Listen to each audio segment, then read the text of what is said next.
Video को अंत तक देखें। कोई तथ्य समझ में ना आए तो कमेंट्स करके पूछें। हेलो स्टूडेंट्स, अब हम शुरू करेंगे लॉरेंट्ज़ बल। जैसा आपने कहा था किस तरह इसकी एक वीडियो बना के डालिए लॉरेंट्ज़ बल की। तो चलिए स्टार्ट करते हैं। लॉरेंट्ज़ बल होता क्या है कि जब हम किसी आवेशित कण को किसी चुंबकीय क्षेत्र में और विद्युत क्षेत्र में रखते हैं तो उस पर दो बल लगते हैं, एक तो चुंबकीय क्षेत्र के कारण और एक विद्युत क्षेत्र के कारण। और इन दोनों के कारण जो परिणामी बल होता है उसे हम लॉरेंट्ज़ बल कहते हैं। बात समझ में आई? क्या है लॉरेंट्ज़ बल? कि चुंबकीय क्षेत्र और विद्युत क्षेत्र में किसी भी आवेशित कण द्वारा जो बल अनुभव किया जाता है उसे हम लॉरेंट्ज़ बल कहते हैं। अब कितने क्षेत्र हैं हमारे पास? दो क्षेत्र हैं, एक चुंबकीय क्षेत्र है और एक विद्युत क्षेत्र है। तो हम देखेंगे कि चुंबकीय क्षेत्र में बल कितना लगेगा और विद्युत क्षेत्र में बल कितना लगेगा। तो हम जानते हैं कि अगर कोई आवेशित कण विद्युत क्षेत्र ई में रखा हुआ है तो उस पर जो बल लगता है वो F E equal to Q E लगता है। ठीक, तो ये तो लग गया किसमें? विद्युत क्षेत्र में आवेशित कण पर लगने वाला बल। फिर निकालेंगे हम कि चुंबकीय क्षेत्र में लगने वाला बल। तो चुंबकीय क्षेत्र में लगने वाला बल कितना होगा? तो हम पढ़ चुके हैं, है ना, कि F M equal to Q V B. ठीक है, ये F M vector equal to Q V vector cross B vector. तो जब हम किसी भी आवेशित कण को चुंबकीय क्षेत्र और विद्युत क्षेत्र में रखते हैं तो उस पर दो बल लगते हैं। एक तो लगेगा विद्युत बल क्यू इंटू ई वैक्टर और दूसरा लगेगा चुंबकीय बल जो लगेगा क्यू ब्रैकेट में V vector cross B vector. तो कुल बल कितना होगा? हम परिणामी बल निकालेंगे ना, तो इन दोनों को जोड़ देंगे तो विद्युत बल और प्लस चुंबकीय बल। अब क्या करेंगे आप? यहाँ से वैल्यू उठाएंगे किसकी?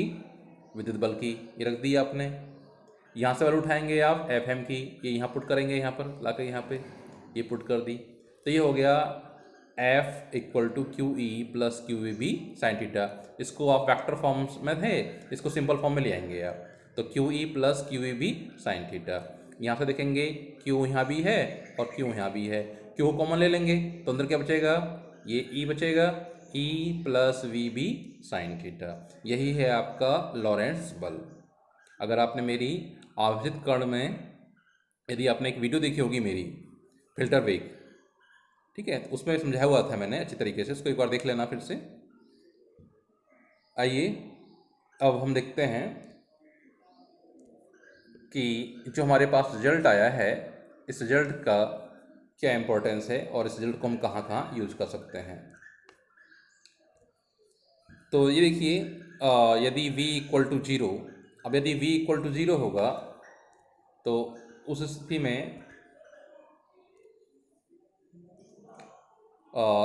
ये जो आपका टर्म है ये वाला, ये तो जीरो हो जाएगा, v है ना, तो क्या बचेगा? F बराबर क्यू ई। तो अगर चुंबकीय क्षेत्र और विद्युत क्षेत्र एक साथ कहीं पर आरोपित हैं और वहाँ पर कण रखा हुआ है, आवेशित कण, और वो स्थिर है, तो उस पर केवल विद्युत बल लगेगा और उस पर चुंबकीय बल शून्य होगा। ये याद रखना है आपको, ठीक है। और ये विद्युत बल जो है क्यू ई वो कण को त्वरित करेगा, पार्टिकल एक्सेलरेट होगा। ये फर्स्ट कंडीशन हो गई। सेकंड कंडीशन देखें, यदि कण स्थिर नहीं है, v equal to not zero, v zero नहीं है, तो कण क्या है? गतिमान है। और एक कंडीशन और लगा दी हमने कि तीनों ही एक दूसरे के समांतर हैं, विद्युत क्षेत्र भी, वेग भी और चुंबकीय क्षेत्र भी, ये तीनों एक दूसरे के समांतर हैं। तो यहाँ पर जो हमारा रिजल्ट है, ये वाला रिजल्ट, इसमें जो थीटा है वो b और v के बीच का कोण है। तो यहाँ पर v और b के बीच का कोण कितना हो गया? जीरो। तो इस जीरो को पुट करेंगे आप यहाँ पर, F M Q A B sine theta, थीटा की जगह पुट कर दिया हमने जीरो, और साइन जीरो जीरो, तो ये पूरा हो जाएगा जीरो। यानी कि F vector equal to Q E vector. यानी यहाँ पर भी केवल एक ही बल कार्य कर रहा है। कौन सा बल कार्य कर रहा है? विद्युत बल। ठीक है, तो अगर विद्युत बल, विद्युत क्षेत्र और चुंबकीय क्षेत्र दोनों आरोपित हैं और पार्टिकल एक दूसरे के समांतर है, यानी कि बी के समांतर है, तो उस अवस्था में पार्टिकल पर चुंबकीय बल तो जीरो हो जाएगा, केवल विद्युत बल लगेगा और जो पार्टिकल को एक्सलेट करेगा, पार्टिकल को त्वरित करेगा। बात समझ में बेटा? हाँ, नहीं है कमेंट करके बताना, ठीक है। फिर मैं बोर्ड वाली वीडियो बना दूंगा बढ़िया वाली एक और। अब देखिए यहाँ पर कि केस थर्ड आ गया हमारे पास कि यदि v equal to not zero, यानी कि v equal to not zero का मतलब ये हुआ कि जो कण है वो आपका स्थिर नहीं है, वो गति कर रहा है, और v की जो दिशा है वो e और b दोनों के ही लंबवत है। ये बहुत ही इंपॉर्टेंट प्रॉपर्टी है ये वाली, साइक्लोट्रॉन में यूज होती है ये वाली प्रॉपर्टी। अब साइक्लोट्रॉन तो इस साल निकल गया है सिलेबस से, ठीक है, लेकिन हमें मालूम तो होना चाहिए ना कि ये प्रॉपर्टी कहाँ यूज होती है। तो जब E और V और B तीनों एक दूसरे के लंबवत होते हैं तो क्या होता है, और उसी प्रॉपर्टी का यूज करते हैं हम साइक्लोट्रॉन में। तो आइए यहाँ पर विद्युत क्षेत्र E, वेग V और चुंबकीय क्षेत्र B, ये क्या एक दूसरे के लंबवत हैं, ठीक है।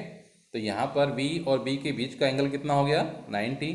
तो यहाँ पर जो बल का मान है वो मैक्सिमम होगा, Q भी हो जाएगा, क्योंकि हमने देखा था ऊपर कि F इक्वल टू क्या था, F इक्वल टू था QVB साइन थीटा, ठीक है। तो थीटा कितना हो गया 90, साइन 91, तो ये हो गया F फैक्टर बराबर QE प्लस QVB। और ये क्या हुआ, पार्टिकल पर अधिकतम, यानी कण पर अधिकतम वेग लगेगा, सॉरी अधिकतम बल लगेगा, ठीक है।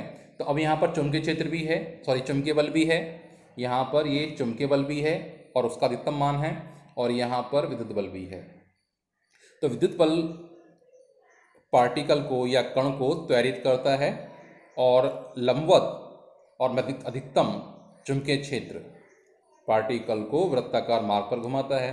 तो दो चीज़ें हो रही हैं, पार्टिकल त्वरित भी हो रहा है और पार्टिकल वृत्ताकार मार्ग पर गति भी करता है, ठीक है। अब त्वरित होने से क्या होगा कि कण की वेग बढ़ेगा, और कण का वेग बढ़ने के कारण वृत्ताकार मार्ग की त्रिज्या बढ़ जाएगी। तो इसलिए लिखा हुआ है, इस स्थिति में कण त्वरित होने के साथ साथ बढ़ती हुई त्रिज्या के वृत्ताकार मार्ग पर गति करता है। और साइक्लोट्रॉन में इसी तथ्य का उपयोग आवर्धित कणों को ऊर्जा प्रदान करने में किया जाता है, और साइक्लोट्रॉन आपका इस साल सिलेबस में नहीं है, ये निकाल दिया गया है, ठीक है। तो ये था आपका लॉरेंट्ज बल। अगर आपको अभी समझ में ना आया हो तो मैं आपको बोर्ड पर इसे फिर समझा दूंगा। कमेंट्स करके बताएं कि आपका काम चल गया या इस वीडियो को मैं बोर्ड पर बनाऊं। धन्यवाद।